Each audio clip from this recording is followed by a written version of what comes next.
this 20-minute introduction that I was ready to prepare, but since we've had the technical difficulties, I'm just going to bring him up. All I know is, you'll definitely learn at least 50 things tonight from the presentation that he has.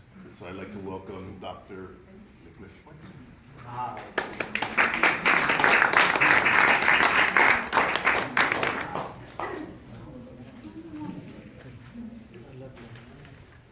Aloha ahi ahi kako e ngā hoa o Hawaiian nei. Aloha. Mahalo nui. No. Ko oko olu olu.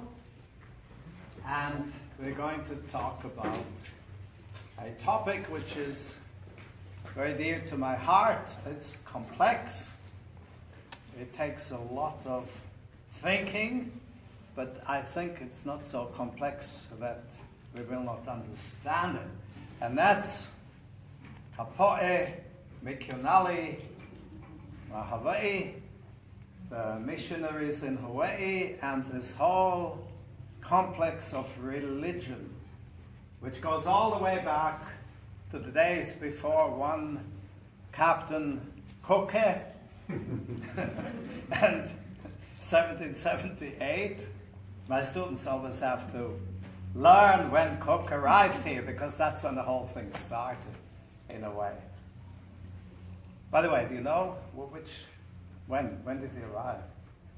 Who, Captain Cook? Yes. 1778. What day? February, no, not January 20th. Actually, he sighted Oahu already on the 18th, but he couldn't land here because the wind was blowing in his face, so he went to the northwest to Kauai. Anyway, so we go all the way from the religion of Polynesia, actually, and of Hawaii, the 4 major gods, the 40,000 deities, to the first missionaries, and then everything else which happened.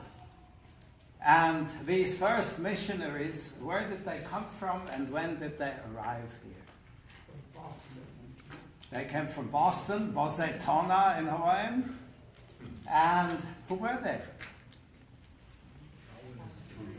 Kalavina. That's very important to know, because Kalavina belongs to which group of churches? Calvinists. Yes, the Calvinists. Which group of it's a whole spectrum. The so-called Protestants, which go from the Kalavina to, on the other side of the spectrum, Episcopalians. yes, excellent. Church of England. And everything in between. So there are many, many different ones. And it just so happens that the Kalavina, the ideas which they brought here to these sunny shores, come from my hometown. I couldn't believe that when I was What's my hometown? Geneva. Almost Geneva, yeah, one step further. Zurich. And how does all of this tie in? Well, we have, and coincidentally, the 500th anniversary of one Martin Luther and his Reformation, 1517, right? What did he do, Luther? He nailed something onto a portal of a church. Yeah, the Wittenberg. No. No, it's a thesis. 95 theses. Now, what's a thesis? It's not a paper which you have to write for a professor. It's an invitation to a discussion. Because Luther thought that the church was in dire straits. Which church? Roman Catholic. The Roman Catholic Church. It had really been corrupted. There was a pope with 4 children. Kind of strange, right? There were many other problems. And these 95 theses were an invitation to discuss it all. And among the 95 theses, there were particularly 2 points which were most poignant? Does anyone know? Indulgences. Indulgences, that's one. And the other? Celibacy. These two. Now, indulgences, what's an indulgence? We all like to indulge in good food. Yeah, right, that's fine. Indulgences, well, you could pay for your sins, and you could actually pay ahead of time before you even committed your sin.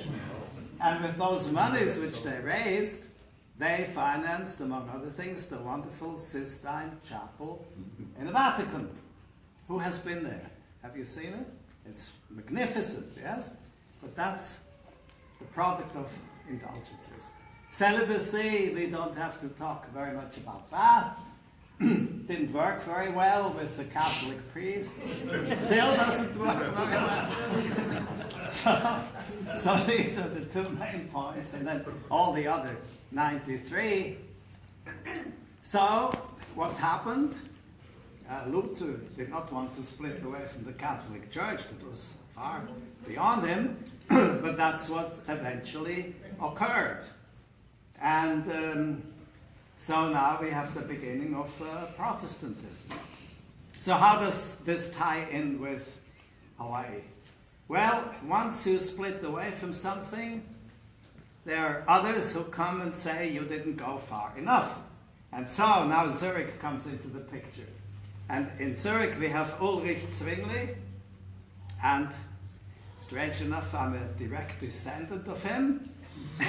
And he said Luther did not go far enough. We have to be more radical. Then comes another one in Geneva. Does anyone know who that is? Jean Calvin, who is a Frenchman, who was asked by the independent city-state of Geneva, at that time it was independent, to come and carry out the Reformation there. Now he was even more radical than Zwingli. Then he has a number of disciples. One of them is John Knox. Does that ring a bell? John Knox? He is from where?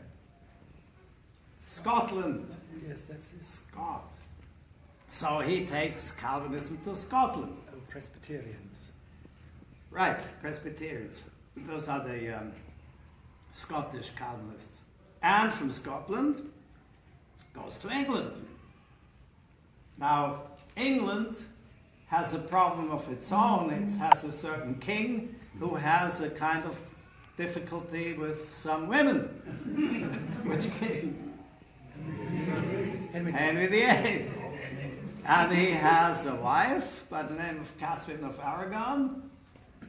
And she produced a child, but unhappily it was a daughter. And he wanted a son. And she was getting a little older, and so he wanted to get rid of her. How did he do that? An annulment. He wanted an annulment from the Pope. Did he get it? No. He did not get it. Do you know why he didn't get it? Because the Pope usually would give an annulment to a royal personage. Happened not too long ago in the case of one of the princesses of Monaco. She got an annulment. Well, about 20 years ago or so. The Pope couldn't do it because he was a virtual captive of the troops of the Emperor of the Holy Roman Empire. And it just so happened he was in the Angel's Castle in Rome. Couldn't move, couldn't do a thing.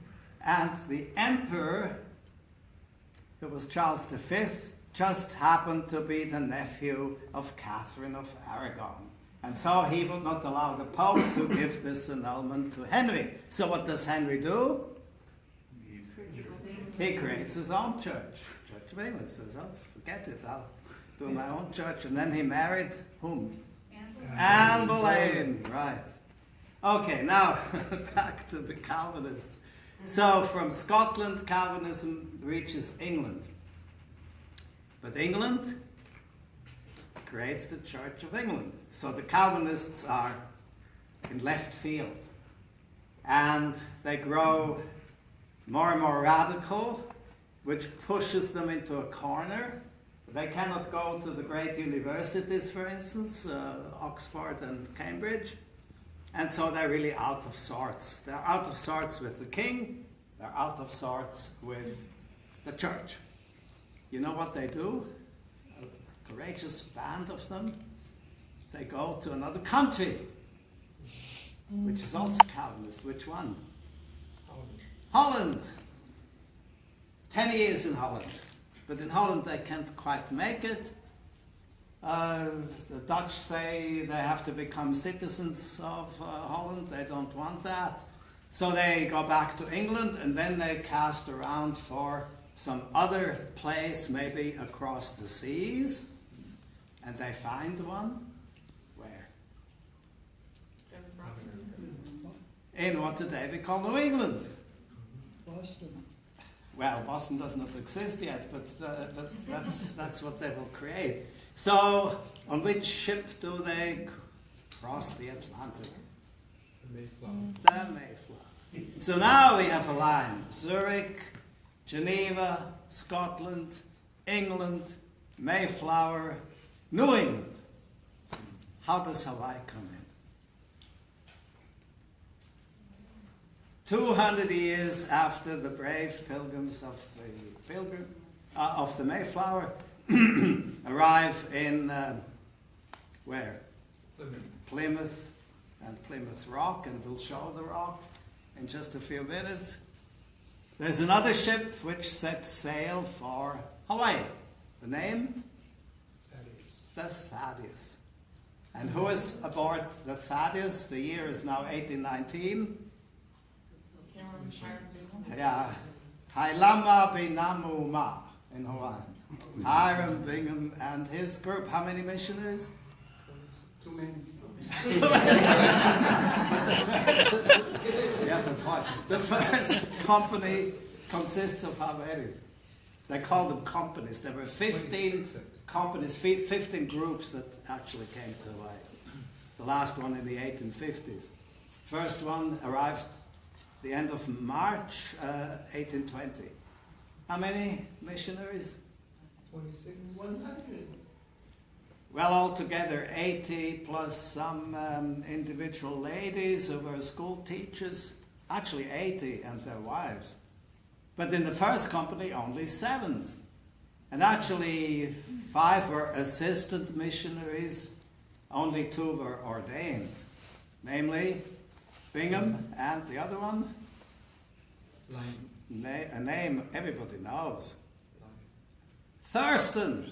Asa, Thurston, and Lucy. They had to come with wives. Bingham actually had to cast about to find a bride. He had 3 weeks to do that. I don't know how you do that in 3 weeks, find a wife. But he did. Why? Why did they have to come with wives? So we don't mingle with the natives. Yeah, right. The official reason was they needed the so-called helpmeet. Somebody who supported them, but actually it was to keep them from getting too close to the ladies who were already in Hawaii. So, this whole thing begins with a little bit of an apartheid, if you will. So in other words, they try to work for the Hawaiians, but also separate themselves from the Hawaiians. Actually, Thurston showed this very clearly. When he had children, he built a stone wall around his house. So that was really an image of what would happen. Now, the missionaries really had good intentions. They wanted to save the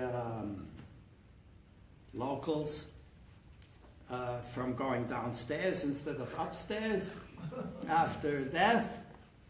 And they also offered education. And by the way, that's why they were accepted, not so much because they brought the new God. Because what had happened in the meantime? They set sail in the summer of 1819. They arrived here at the end of March. What had happened in between? The end of the Kapus. Kamehameha died when? May May 8th. 8th, 1819. And as a result, a few months later, you have the Kapu, I Noah, free eating. How did that happen? Yeah, and actually it's Keopuolani who engineers this. Ka'ahumanu carries it out. Keopuolani is the highest in the land. She's considered a living goddess. Niaupio, you know what Niaupio is? Yeah. Okay, so she already breaks the kapu with the young future Kamehameha III, who is about 10 years old. And then comes the official breaking of the kapu with Kamehameha II, Ka'ahumanu, and some other ladies. You know where? Where does this happen? It's a luau. Kailua Kona, where the hotel, King Kamehameha Hotel is, and where the tourists have luau's today without having the slightest idea what happened in 1819. So then the result of that is a religious vacuum. And the Calvinist missionaries sail into this religious vacuum. So the first thing when they arrive is Uahala Kamo'i, meaning what? The king is dead. Ua Pau Ke Kapu. The Kapu system is finished. To them, this is the will of God. Predestination. We have to understand the Calvinists believed in predestination, meaning that when you are born, it's already decided whether you will be saved or not saved. That's pretty tough. And the odds, what were the odds? Let's see, how many do we have here? About 30, 20, 30? How many of us would, according to Calvinist doctrine, be born saved? What do you think? All of us? Half of us? A fourth of us? 1 out of 10. And some even said 1 out of 100. Well, can you live with this kind of thing? No. You cast about to find that you are among the saved. How do you do that? Theoretically, there is no way, because it's already determined. From the very beginning of the creation of the world, it was determined. But they said, no, if we have an encounter with God, then we are among the saved. Well, not everybody has an encounter with God. What else can you do to prove to yourselves that you are saved? Yeah.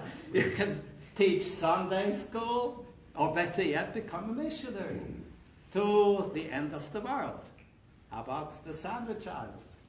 See, that explains their zest. When you look at pictures of them, they have all these stern faces and piercing eyes, because they really were convinced they were doing the right thing.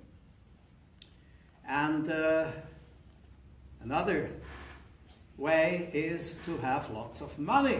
Well, how's that? Why money? God helps those who help themselves. Right. And when you have money, you did what the angel told Adam when he had eaten of the forbidden fruit. What was his punishment? Cast out of the garden. To work at the sweat of your brow. What was the punishment of Eve? Yeah, the pangs of childbirth. So then they turned this around and said, well, if we have money, obviously we did what God, through the angel, told Adam, namely to work hard and so forth. That explains so much. It explains all the commercialism we have here, the high rises, the way we run the visitors industry. That's all Calvinist. Yeah, everything. It explains really everything. And so now the Calvinists established themselves here. Because of Keopuolani and then Ka'ahumanu, the Hawaiians follow suit, and the country really becomes a Calvinist country, but not for very long. Because who else shows up after just 7 years? The Catholics! And how is this? How did they get the idea to come to Hawaii? That has something to do with the famous voyage of Kamehameha II to London. He traveled with his Aikane. The Aikane was, does anyone know? A Frenchman by the name of Jean Rive.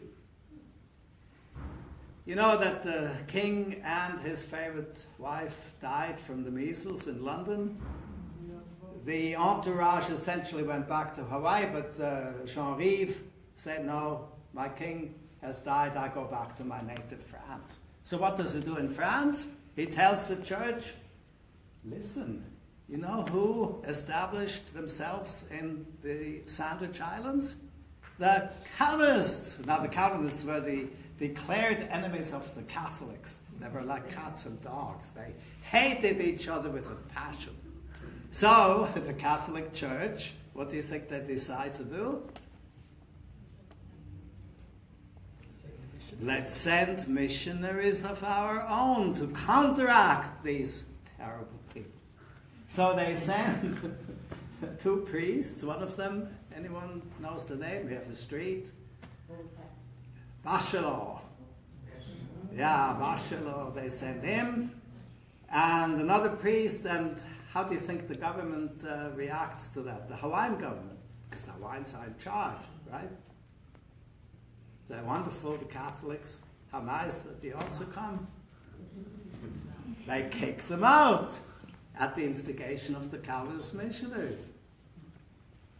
You know, Hiram Bingham, we should read his book, 21 Years in the Sandwich Islands. He refers to the double-headed beast of Satan.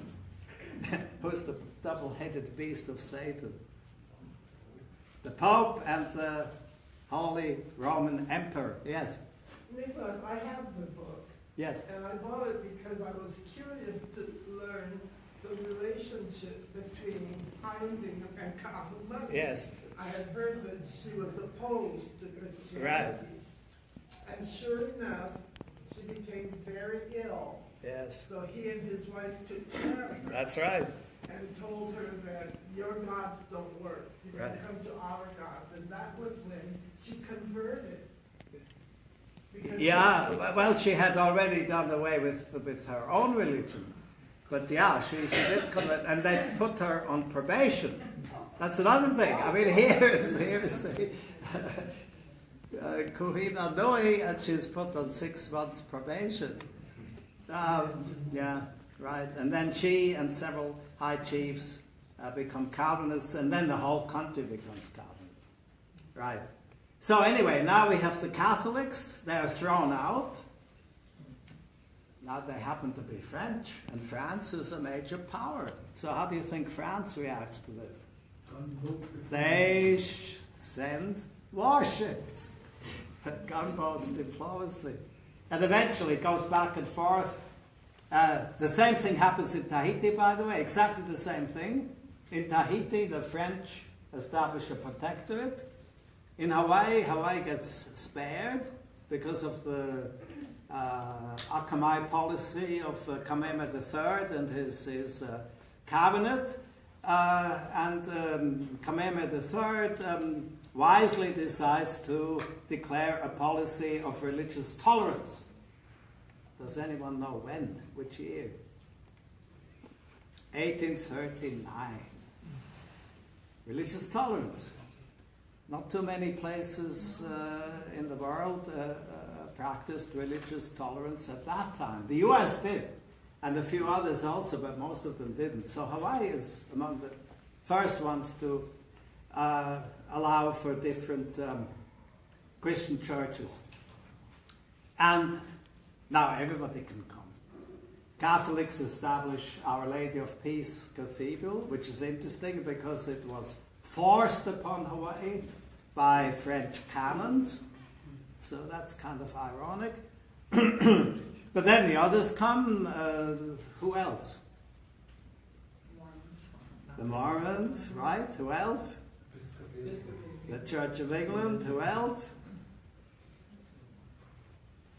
The Lutherans. Who else? Everybody.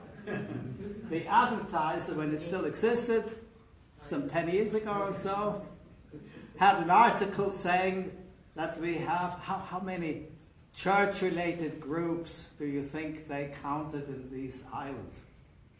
Some 10 or 15 years ago. Give me a figure. 900. So imagine. Look at the yellow pages. Yeah, the yellow page. Yes? I'm so sorry to go backwards. I just can't understand, why did the Queen want to break the taboo? She was... That's a very good question. I just can't understand. We discussed this on end. Why did the Hawaiians do away with their own religion? Because their people were dying from diseases. That was a major point. Kamehameha was an exemplary king. He was very religious. He kept all the rules and regulations of his church. He supported everything, and he lost 50% of his population due to infectious diseases. Of course, at that time, nobody knew what an infectious disease was, because it's before Koch and Buster, the great medical doctors. But I know Ka'au Marla one time said, because Hawaiians were dying out, and white people were not dying. So Yeah. the attitude towards it wasn't really salvation. It was, at this point, we shall live like a white man. Yeah. Because they weren't dying, and Hawaiians were dying. They weren't dying because they didn't have enough religion. They were dying because, Or bacteria. yeah.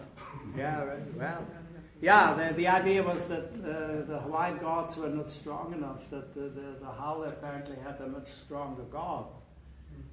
That at least was a major point. There were others, the warships that came, captain and the officers would invite high chiefs and chiefesses aboard, and then they would eat together with men, the ladies with officers. You see, that weakened the couple. Already Cook took from the heiau at, where did he land on the island of Hawaii? Kealakekua. He took some of the wood, the fence around the heiau, and he should have died immediately for doing that, but nothing happened. So all of this weakened the idea of the kapu system. Some people say it's religious fatigue.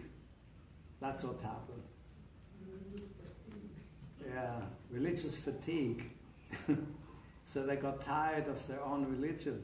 Has that happened anywhere else in the world? Religious fatigue? Not exactly the way it happened in Hawaii. In Tahiti, you have a king who embraces Christianity for political reasons. That's Pomare II. And in Asia, essentially, they kept their religion. Japan kept its religion, the Chinese kept it. It's really rather unique that you yourself get rid of your own religion. But here it did happen. Of course, the old religion was not completely abandoned, and we have some practitioners even today. And their number seems to be growing. But in any case, essentially this is what happened. And then, because of the policy of tolerance, everyone else came. And so now we have all this freedom, and at the same time we have what I would call mass confusion, because nobody knows anymore which church stands for what. Or do you? Maybe you do, but most of my students don't when I ask them. So this is quite a phenomenon. Now, how does this tie in with the political evolution? Well, very simple. Who overthrows the queen? Children of the missionaries. The children, not the children, the sons Not so much the ladies are. Some of them go to the Queen and excuse themselves and tell her that we are not really in favor. It's the sons, and not all the sons. Some of the sons and 2 grandsons. And then, of course, they have some friends who are in with it. But in my opinion, only the Calvinists could have done that, nobody else. So if the missionaries in the beginning, because the missionaries who come in the beginning set the tone, others come later, yes, as was the case here, but the tone is already set when Hiram Bingham arrive. So, in my opinion, only the Calvinists would have done that and nobody else. So if the Catholics had been first, we would not have this evening. No reason to discuss. If the Church of England had been first, same thing. If the Lutherans had been first, also the Queen would not have been overthrown. So that we have to realize. Now, having said this, there were some missionaries who were different. They were for the Queen and for Hawaii. Well, I cannot say they were for the Queen because the last missionary died, I think, in 1886, Alii-Livestream. But their sons, there were some who were in favor and they supported Hawaii. And among the original missionaries, who was really loyal to the Hawaiians? Truly loyal. Makualayana, who said we should never do away with the Hawaiian language. The idea to substitute it with English is completely wrong. That's one of the Calvinist missions. Also required citizenship. Yes, right. And at least one more who was also very supportive, accompanied 2 princes to, no, wait a minute, he was part of the diplomatic delegation that, Richards. yeah, William Richards, that secured Hawaii's independence, the declaration of which countries? England and France. England and France, and before that, one more, Brussels. the first one, Belgium. Yeah, Belgium starts this, and then England and France, and then a year later the US. So, William Richards, they deserve to be highly respected, both of them. Unfortunately, the majority were not like that. So, that in a very short, brief presentation is actually what happened. But now we have a number of pictures that will make this clear. But if you have some questions, keep asking. Yes? So, can you elaborate on how it is that the Catholics or other branches of Christianity wouldn't have overthrown the government in the way that Calvinists did? Like, what's the relationship between Calvinism and capitalism? Right. Oh, yeah. Oh, very close. Max Weber, the great sociologist, said without Calvinism there would be no capitalism. Capitalism and Calvinism go hand in hand. And I think I gave the explanation for that. Remember Adam, who had to work and earn money? Okay. Now the Catholics were more supportive of the idea of monarchy. The Church of England also, because Great Britain is a monarchy to this day. The Lutherans, Luther said, we have to support the princes. Calvinists, by nature, were anti-monarchic. How come? What's the link there? They left England because they were persecuted Yes, for their religion. because they were against the king and the Church of England. So we have to go all the way back to Henry VIII to understand the anti-monarchic bent, essential bent of the Calvinists. Now there is a country that is a monarchy to this day, which is Calvinist. It's a great exception. Which country is that? Highly popular queen. No, now it's a king. Used to be a queen until very recently. Denmark is Lutheran. Is it the Netherlands? The Netherlands. And how come? Because the royal family centuries ago had been instrumental in getting rid of the Spaniards, because the Netherlands were a Spanish colony. And because of that, the Dutch, although they're Calvinists, the great majority are Calvinists, are also royalists, but that's an exception. And Hawaii was another exception, because the Hawaiians, as I said, all became Calvinists until the Catholics came, and the Hawaiian Calvinists were also royalists. Do you know any great royalists who were Calvinists in Hawaiian? Famous. We have a famous parliamentarian who was a short-lived foreign minister of Queen Liliuokalani. Really cocky? Oh.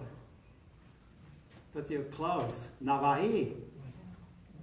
And you know what happened after the overthrow the next day? At Kamakapili? Do you know what they did? So this would be January 18th, 1893. At 4:30 in the morning, they rang the church bells and invited everybody for a prayer for the Queen. Kamakapili. Calvinist, right? But Hawaiian Calvinist. So we have to distinguish. You could be a Hawaiian Calvinist and at the same time a monarchist. But generally, Calvinists were against monarchy. So, okay, other questions? That was an excellent question that you raised. I also wondered about that for a long time. Yes? Of course, Spain was responsible for the Catholics were responsible for tremendous amount of colonialism. Oh yes, And- that's true. And so they too were, it was unusual that they did not act here in Hawaii, maybe because they were too small in numbers. But the Catholics really had a tendency to colonize. Yes, but not necessarily to overthrow the traditional structures. Because of the doctrine of discovery, that you can't overthrow a Christian prince. Yes, Right. that's right. Yeah. Right. So, But it so would have the, been beside them, the Catholics overthrow. even the Calvinists had this theory that they cannot overthrow a Christian prince unless the Christian prince is against the church. So they tried to construe that Liliuokalani was against the church. If you read The Friend, their newspaper, right after the overthrow, they have stories of a heathen queen ranging up and down Iolani Palace and things like that. Yeah. Other questions? These are excellent questions, yes. Wasn't it the American Foreign Board of Missions that sent the first missionaries Right. here? I researched who they were. Oh, they were businessmen in New They were England. the governor of New York, Yeah. the governor of New Hampshire, Yeah. the governor of Connecticut, Right. the governor of Maine. Yes. This is the American Foreign Board of Missions that sent all the missionaries. And lots of businessmen with an interest in China. But the board was much more loyal than the missionaries who actually were here. The board essentially was not in favor necessarily of what was happening here. So, but this is a typical colonial syndrome, although in the case of Hawaii we're not talking about colonialism, as you know. But usually the people back home were much more open than the ones in the field. You can see this everywhere when you look at the various colonies that were established. It started with already Ferdinand and Isabella, and who was the great discoverer, or who? Columbus. Columbus. Yeah, they told Isabella told Columbus to treat the peoples he might meet gently and give them gifts. He never did that. Yeah, he did too. But that's part of the conundrum. Yes. So I know that the ABCFM said that they actually called them back home, right? They cut off their finances. Right. So how many missionaries actually went back A few did, but most of them stayed. And you know, they already went into sugar even before the finances were cut. And at one time I was invited by a missionary family to some evening entertainment, and then we started talking about that. And somebody said, yeah, but wasn't there a problem with sugar? And then the hostess said, oh, no, not at all. And then I said, well, in my research I discovered that already 4 of the original missionaries started sugar plantation. No, that's not true. I said, yeah, so and so and so and so and so and so. And then, that was only because of Punahou, to fund Punahou. And I said, but this happened years before Punahou. Yeah. I had to stop because otherwise they would have kicked me out. So, yes. Just another observation about the Anglicans, yeah? Yes. The king or the monarch of England is the defender of the faith and Yes. the head of the church. Right. And when Emma and Alexander Liho ruled, Right. I think they were the head of the, Yes. the Hawaiian Anglican Church. Exactly. Yeah. So, Church of England was very supportive of monarchy. The Lutherans were supportive. Everybody was supportive with the exception of the Calvinists. And even among the Calvinists you had a few who were supportive. So, but then everything got tied up with the US Navy and Pearl Harbor. Why did they want Pearl Harbor, by the way? What was the purpose of that? Spanish. They wanted to make sure no other country had it. Yeah, but there was no threat that any other country would take it. Which country would have taken it? No, Japan was not strong enough. Japan had been isolated for how long? 250 years. They were just becoming important. Who else? Russia. No, Russia had enough problems back home. The Germans were in Samoa, the Germans were in the Marshall Islands. The Germans had a lot of people here who were quite supportive. It had to And be the British. the British, yes, but in 1843, but what happened? They gave it back. Thomas, right? So there was nobody. That's all propaganda, but this idea, you know, that if we don't take it, someone else takes it. But why did they want Pearl Harbor? Spain. No, Spain's sun was setting. They had lost all their colonies in South America and Central America. Project the empire They into want to the east. dominate the Pacific. What in the Pacific? The ships. What Pearl ships? Harbor could safely keep ships. No, there's a country which they had in mind, which they wanted to dominate commercially. Not politically, but commercially.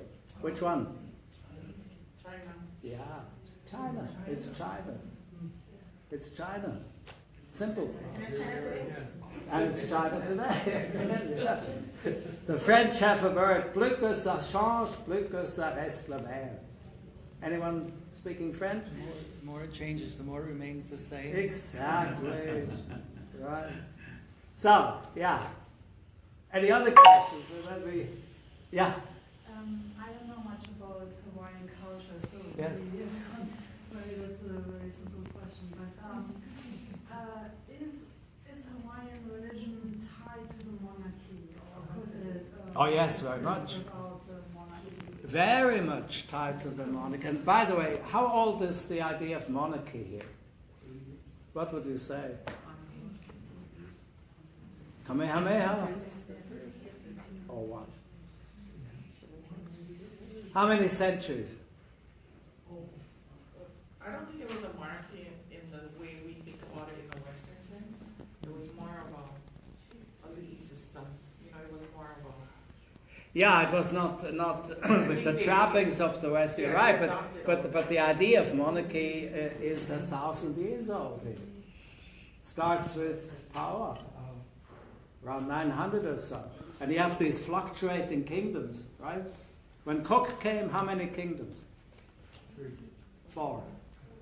Hawaii, island of Hawaii, Maui, Maui with a few other islands, and then Oahu, and Kauai and Niihau, 4, fluctuating. But that's why Hawaiians are such great diplomats, because you had to be very diplomatic when you had all these kingdoms rivaling with one another. So monarchy is a very old idea. And when the West came, they simply took over some institutions from European monarchies, but essentially the foundation has always been Hawaiian. And the monarchic idea was so strong, and that also explains why the missionaries could exert so much power here, because the kahuna nui, the high priest, and the mo'i, the king, worked hand in hand. And when the last kahuna nui stepped down, do you know his name? Heva. Heva. Who stepped into his shoes? Bingham. Yeah, exactly. Oh, Bingham became the new kahuna nui, if you will. That's how it worked. I always wondered, how could 80 men exert such a great influence?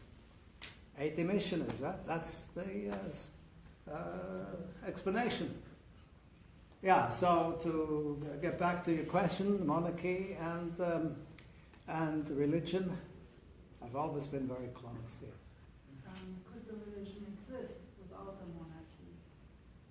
Probably not. It evolved. I don't know. Nobody knows what it was like before 900 or so, when the first people came here from the Marquesas. Some people say they were much more democratic, but democratic in what sense? You know, democracy, and all of us, or most of us, think it's a very good thing. But how long has it taken to evolve to get to the point where we are today? How many centuries? And it's still not perfect, is it? It's still not perfect. But when would you... Okay, in the Anglo-Saxon world, when would you say that democracy begins? Very slowly, of I course. never know it did begin. Ah, never began. Where is the Magna Carta? The Magna Carta. Yeah, most people would say the Magna Carta. When was that? 1215. I thought they started, they changed it back to Greece, they start there. Yeah, the Greeks already had it, but then there's a hiatus, which is not very democratic. There are many centuries which are not democratic at all. And then it picks up again in England, if you will, with the Magna Carta, and then you have a very complex evolution from there, and we are still working at it today, aren't we? Yeah. So, yeah, right. But the thing is, in 1840, Kauai gives us the Constitution. Yes. Where you have the elected legislature. That's right. Yes, Hawaii was in the forefront of this movement. Hawaiians, very akamai with their statecraft, but again, it goes back 1,000 years. Yes? So when the kapu is broken on Hawaii, do all the other islands though? I mean, how quickly does that happen there? That happens very fast. They all... Yeah, it's a little bit like, you know, okay, I use an image from the north, where I'm from. When you have a cold spell and you have a pond, and the water becomes colder and colder, but yet no ice, and you throw a little pebble into the pond, the whole thing freezes over. It was a little bit like that. The time had come for that, apparently. But there was also a battle. There were some traditionalists who were against it, but they lost. Because didn't the other Alii, I mean, they had a lot to lose in all of this because it's so interconnected. I guess I'm just trying to understand. It feels to me like everybody was royal on these other islands. They have so much to lose by giving it up. Everything changes But for there them. was- How do you go from being a god to saying I'm not and not fighting back? The interesting thing is that while the couple went overboard, the loyalty of the people to the Alii remained. It remained. That's a phenomenon. I want to like address what she was, she's saying. I think that maybe we shouldn't play down so much the depopulation of Hawaiians because, and I kind of know a little bit about the 1853, and this is years later from when the Calvinist came, but Right. the toll that it took just at that time in Honolulu proper. I mean, it was like, because Hawaiians, when it came to like burials, that's all part of the religion, the bones and whatnot. It's very spiritual. It's really a timely kind of thing. But the 1853 smallpox epidemic, it gave you, because they wrote about it, or just any kind of idea on the psyche of Hawaiians at the time, it was horrible because you had, in Honolulu now, this is 1853, you had like one man and his wife and all of his children just died. So what kind of, how do you act? I mean, you think about your own family. And there's one I read in the archives, this eyewitness account of this woman whose baby is dead from the smallpox. And she's sticking medication in the baby's mouth, thinking the baby will come back alive. But it's like, you can't play that down and then you can't not talk about that and talk about religion in a way that, well, Hawaiians just gave it up. Because there's a lot to it. There's a lot to it. I can't even imagine today if I was a sole survivor and the rest of my family just dies, within the course of a few months. The 1853 smallpox epidemic was really valuable in that it gave you any time in our history, it gave you like the suffering and the trauma that Hawaiians faced. And you think about it within the scale of at the time, because, David Stannard, 1 million Hawaiians at the time of contact, and 1893, 40,000 Hawaiians were alive. Just think about it. To me, you just can't dismiss that whole idea of it without talk about the religion, and then to me, it gives you a sense of where and what you were thinking about as Hawaiians. So to me, it's like that probably wasn't even as important, the religion at that point, when we have such a mass amount. And it wasn't like, I think Colin and Keith said it best, it wasn't a population decline, it was a population collapse. And that's her, quoting her. And it gives you an idea of it. I think, as a Hawaiian, I think about those things, and this whole idea of the monarchy, it's very different from like how I kind of thought about it, because I think about it with my own Hawaiian family and the ways that I can see how religion is very oppressive, even in the 1960s when I hear my grandparents and their ideas of it. It's just this ongoing onslaught that never stops, even to this day. You're right. Lands and capitalism and privatization and the land struggles. There's these ideas that was embedded. And I hear my grandmother, and this is a way that they oppressed them, was like, we don't fight for land because the land eats man. And it took a while for me to kind of understand where that came from. And then I was looking at some old things from Kaloa Church, where one of the pastors back in, this is like in the 40s and 50s, and he was saying that, actually the 40s, and he was saying that they shouldn't fight for land.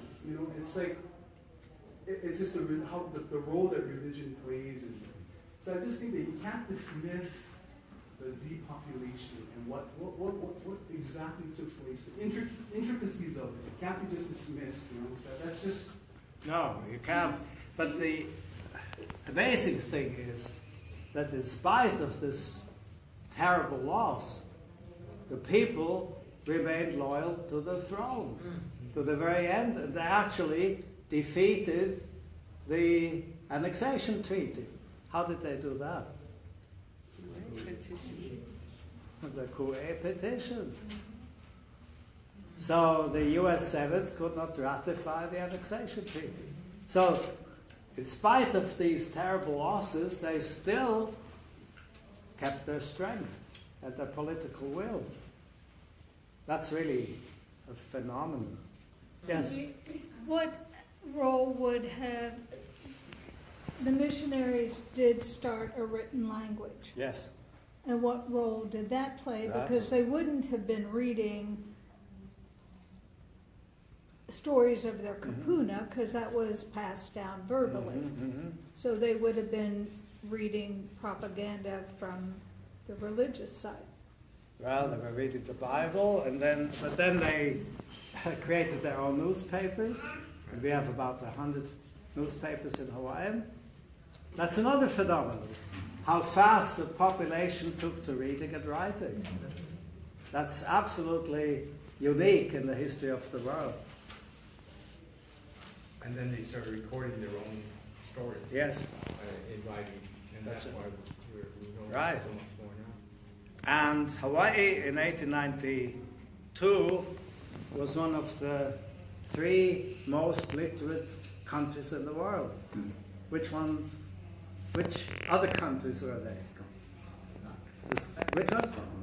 Scotland, yeah, okay. England, Great Britain, let's call it Great Britain. Scotland and England.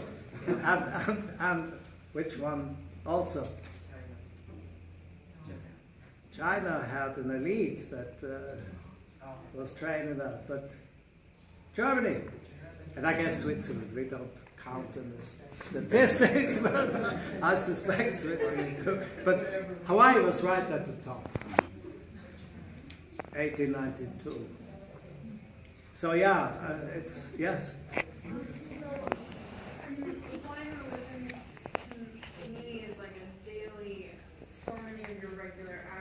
Are part of your belief system. So I don't see that the religion got overthrown in its day-to-day purpose and meaning. Yeah. Were there any unique manifestations of how the Hawaiian religion perpetuated itself through these new missionary religions that came here? How it evolved into those? Well, you know, about 30 years ago, we had a meeting at Kamehameha schools about Hawaiian culture. There were about 80 people in the room, and the question was, who still has au makua? And almost everybody raised their hands, and everybody was equally surprised that all the others still had au makua. So, yeah, I mean, you cannot do away with the religion completely. That's impossible.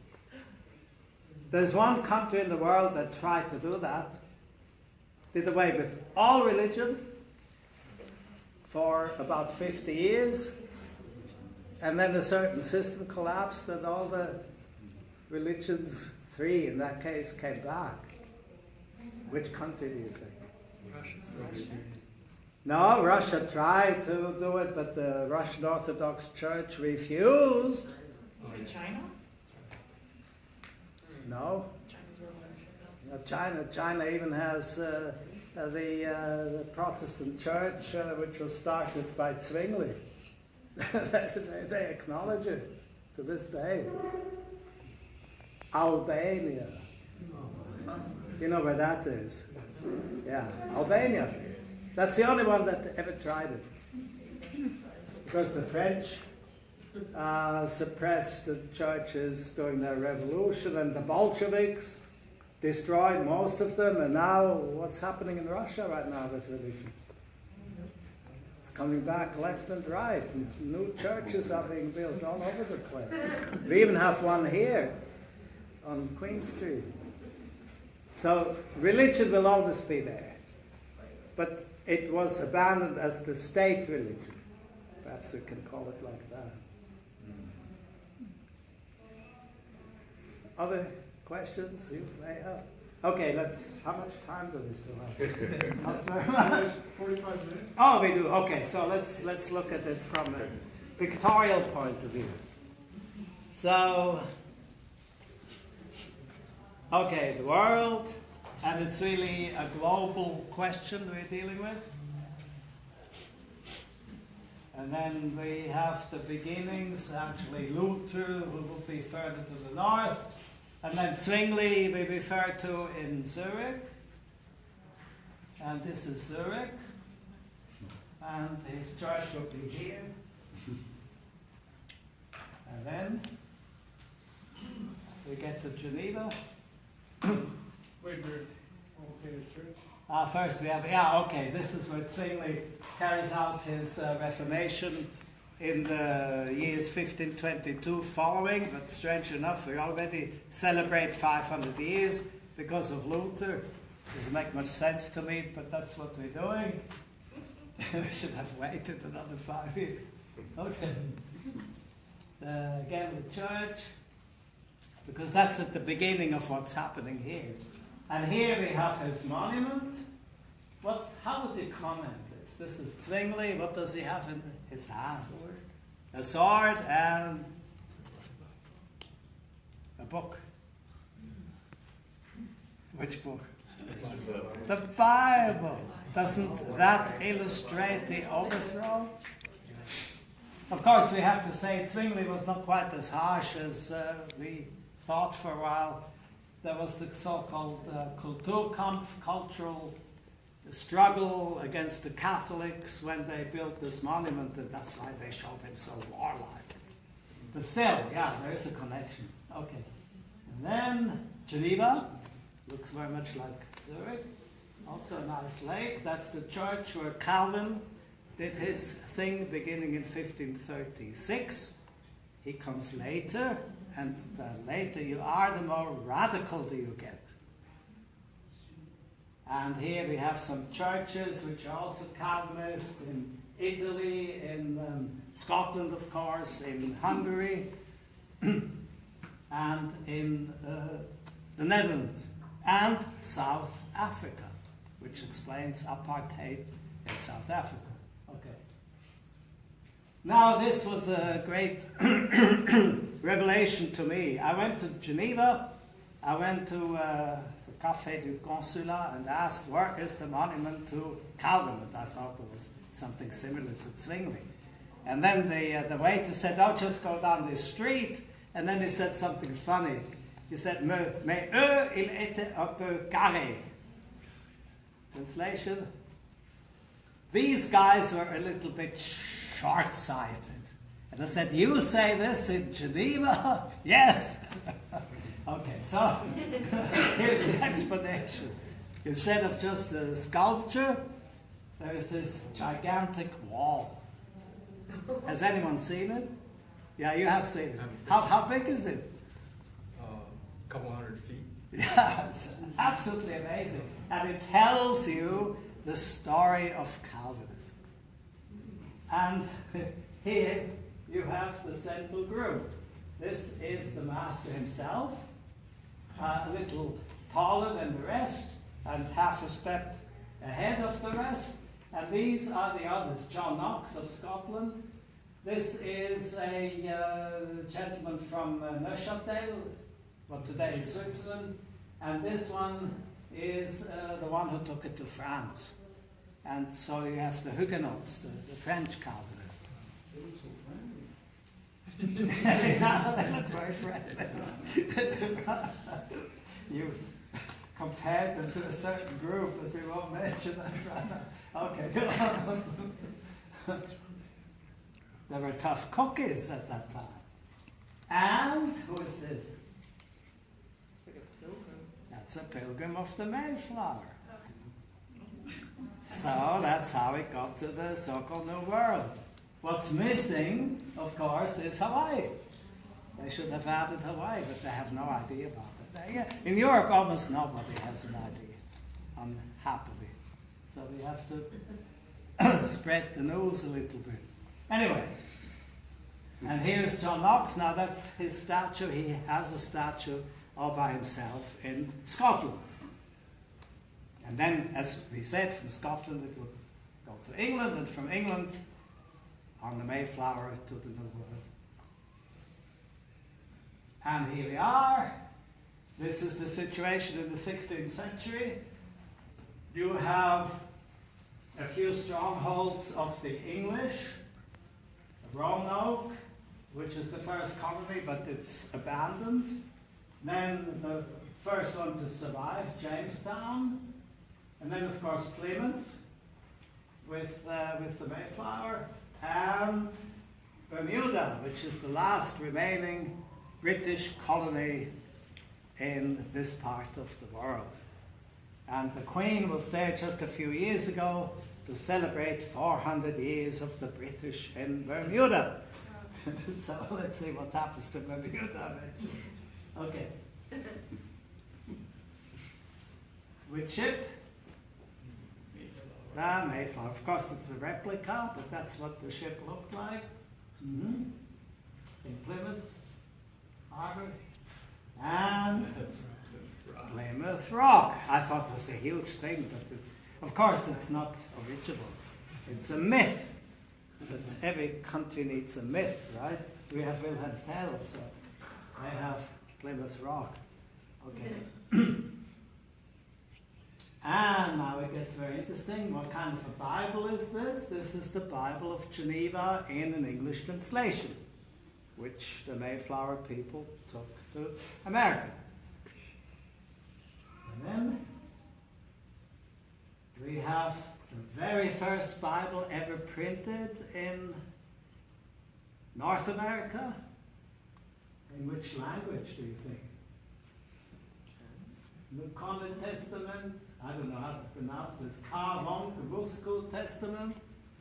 What language do you think this is? No, it's not Org, the language of the Plymouth area.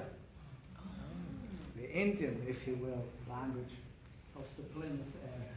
So that's the very first Bible, not in English, in the language of the original people of that area. So this is very interesting. Okay.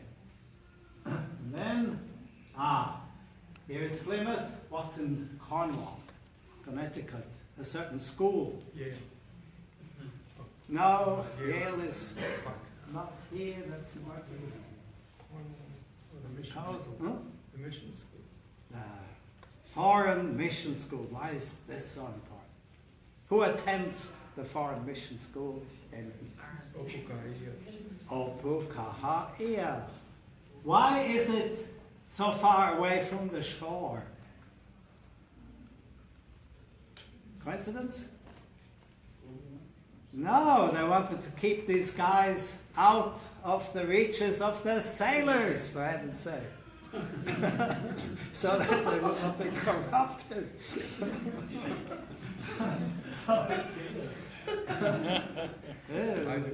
Calvinists have some sexual hang-ups. By the way, where do these come from? where do these hang-ups come from? Suppression. Yes, but they come from a certain section of the Bible. Do you know which one? Leviticus? Leviticus, the third book of Moses. We have a whole catalogue, 2 catalogues of things which are forbidden at the pain of death. Read it.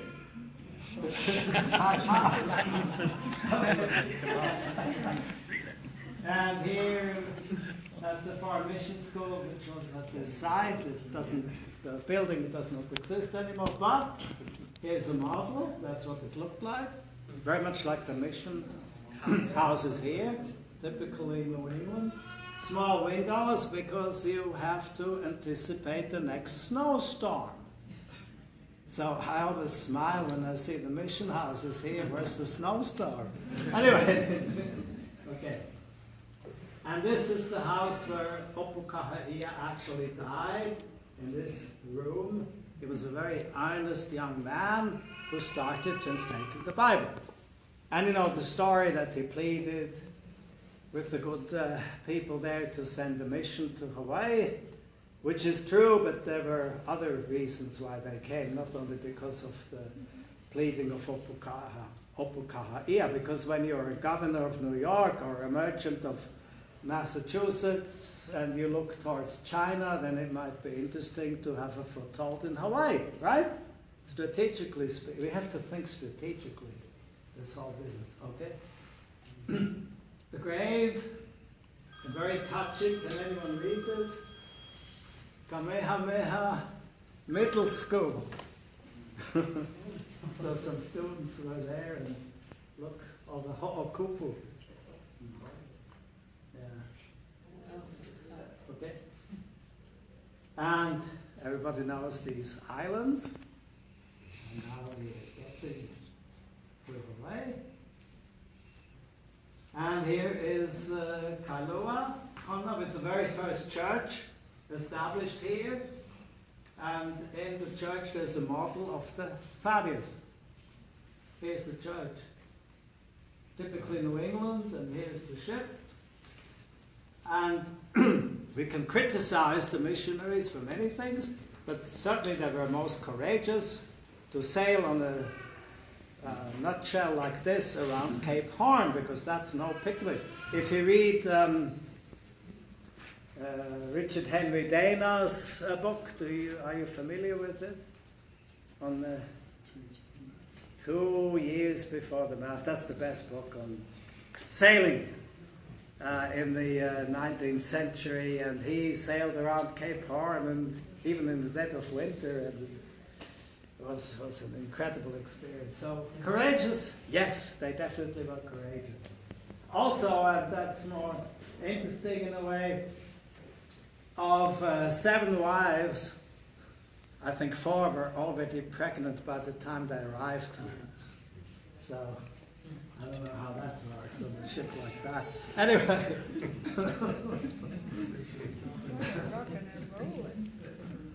And when you think of the role that these sons then later played, this is an interesting point. Okay. You all know these buildings, and again, just look at the structure built for northern snowstorms. Our architecture today also still has some element of that. I always wonder at the UH, why do we have to teach in air-conditioned rooms with windows you cannot even open when you live in the tropics and you need electric lights, etc. Anyway. And now, the first missionaries, can you recognize them? Yeah, that's Hiram Bingham with his wife, Sybil. And Sybil is really heroic. When Hawaiians were ill, she and many of the missionary wives tended to them and tried to help them. So there are many positive points too. Not everything is negative. And who are these two? Asa Thurston and his wife Lucy. Yeah. But you see how determined they look. And they have reason to look determined, because there's another point which comes into the discussion. They believed that the second coming of Jesus was imminent. We talk about the second revival movement in New England, and the idea was Jesus will come back, not tomorrow and not the day after tomorrow, but maybe in a year or 2 years or perhaps 3 years. And if you believe that, what do you try to do? You try to show to yourselves that you are among the saved. Huh? So, teach Sunday school or go to Hawaii as a missionary. And Asa brought the printing press. Yes, they brought the printing. That's right. Okay. And that's the result of the printing press. I'm glad you mentioned this. So they translated the Bible. First, which testament do you think? The Old Testament. No, the Old is too complicated. The New Testament. I was joking. Yeah. Eventually the Old too, and the whole thing came out in 1837. And you know, the Hawaiians have a great sense of humor. They called it the Poke Momona, meaning the fat book. Yeah. It is fat. So Palapala Himalaya, the sacred scriptures. Yeah. Beautiful, but this is a work of art. It was a committee that did it. And there were some famous people helping. Does anyone know who? The first minister of education of the kingdom? Davida Maile. Then a missionary from the London Missionary Society who came up from Moorea near Tahiti. Ellis. Then people like John Papa'i and several others. And it's a work of art. It's really, it also has literary merit. And one of the you always said this, Lawrence, as compared to the Bible in Tahiti, for instance. What's so particular about the Hawaiian Bible? Well, they had the Tahitian Bible, and these parts of it translated already because as the London Mission Society was in Tahiti earlier than the ABCMM here. So the Ellis brought that one with them, and then what they did, and they have had a lot of 4 or 5 Christianized Tahitians too were part of that mission. Right. And they were looking at each passage, and then they were looking at how the previous British missionaries had translated that passage into Tahitian, into the original, into the Greek, or into the Greek.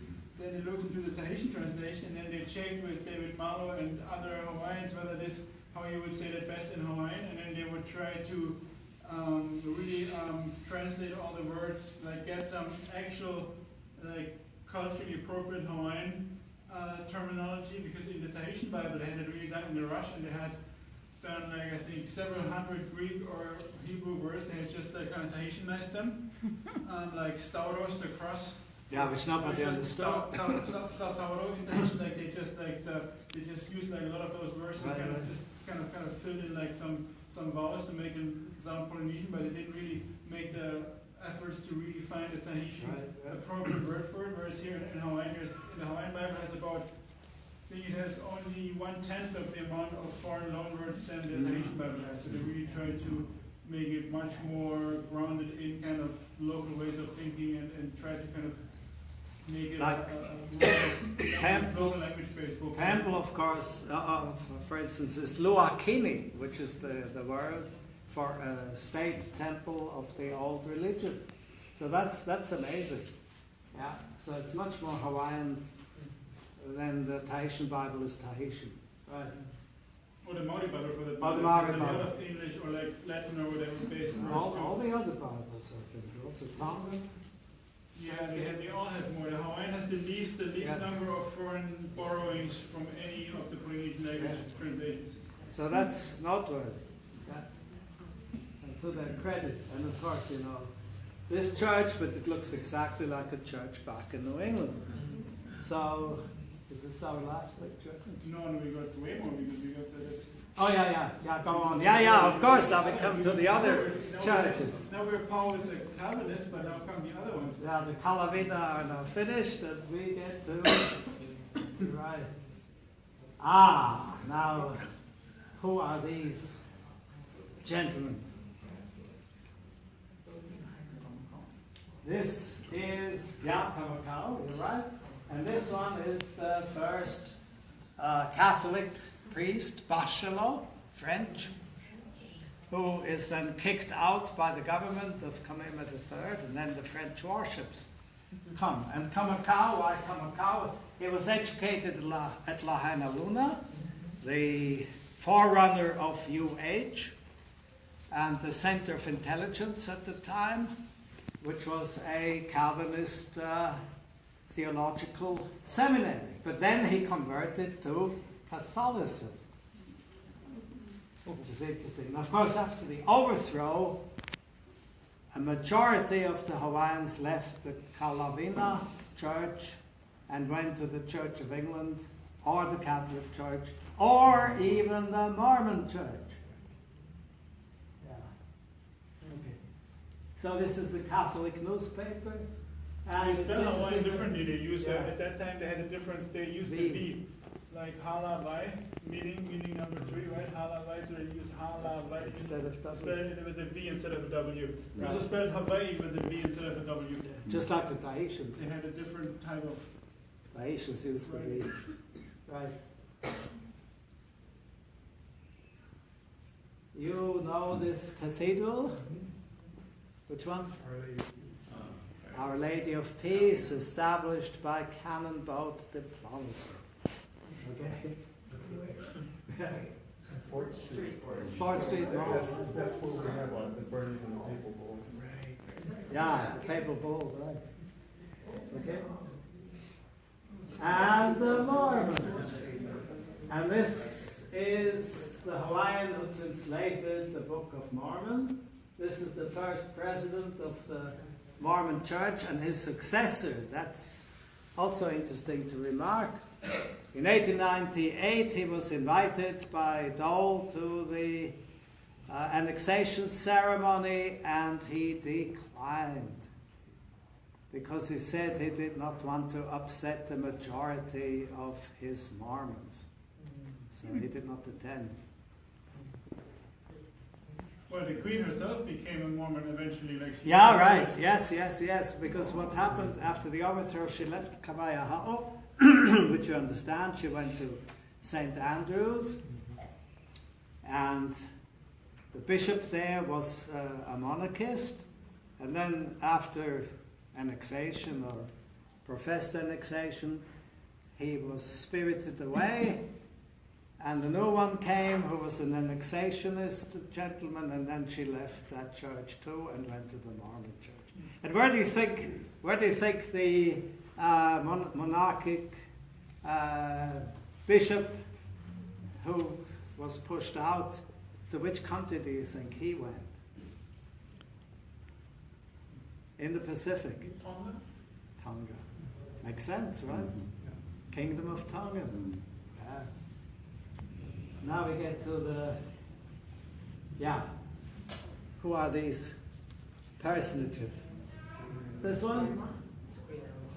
This one is Queen Victoria, Queen Emma, Kamehameha the Fourth, and the Anglican bishop, which was sent by Victoria at the request of Emma and Kamehameha the Fourth. They knew exactly where the danger came from to Hawaii's independence. And so they invited the Church of England to come here as a counterforce to the Kalavina. Very clever. It was a little late. If it had been done a little earlier, it might have really worked. But who knows? Yeah. So that's... It's the Book of Common Prayer, the Anglican Book. Oh yeah, which he, Kamehameha the Fourth translated. Yeah. And St. Andrews, the church which was brought here again by Kamehameha the Fourth and Queen Emma, and all the stones were actually shipped from England around Cape Horn. Yes. Is there a history of how it was Anglican church and now it is an Episcopal church, American Episcopal Well, church? of course, it's the overthrow. How, It's annexation. how that exactly happened? Did they just expel them all? No, they just changed everything according to their ideas, and we have a word in German called Gleichschaltung. What's a good translation for that? Making everything equal. Well, that sounds too good. It's not. Yeah, it sounds too sounds good. good. It's more like putting everything in sync with the system, or like Yeah. the political. The system which is wrong. That's what it is. Yeah, that's what happened.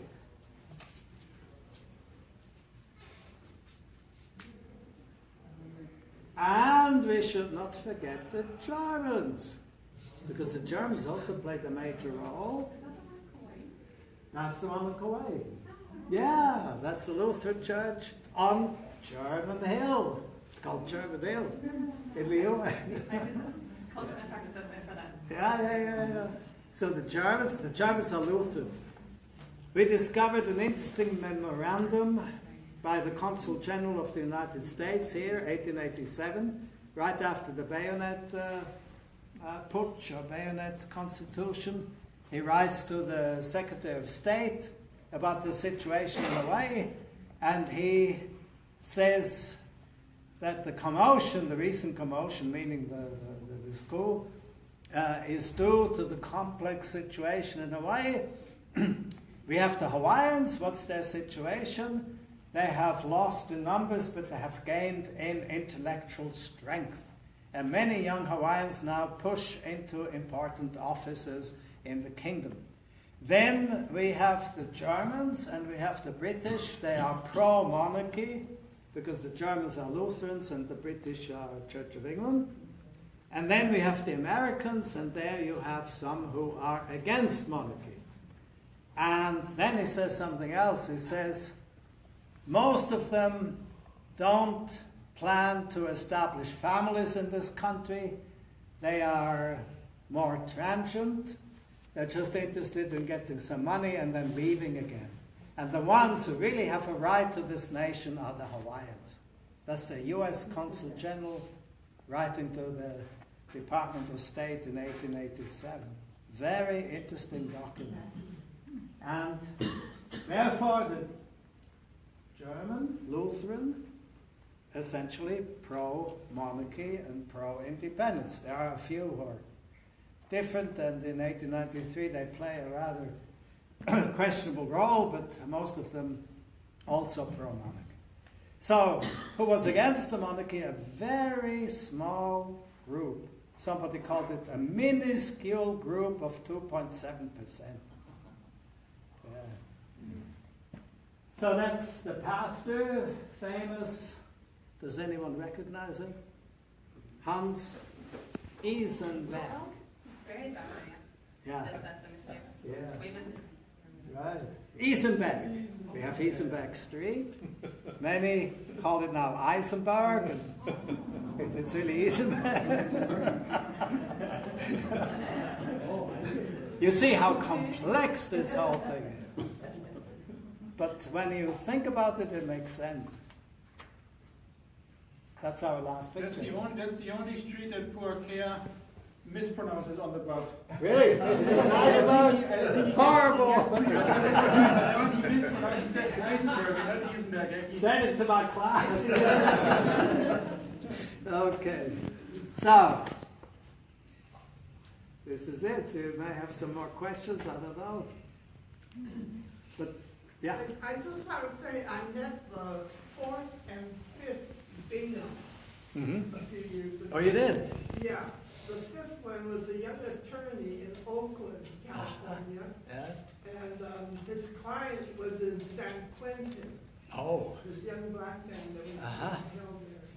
Yeah. And he was accused of taking a gun into San Quentin. There was a big shootout. And on his way home from the visit, on the radio, he heard that he was being sought for having taken the gun in.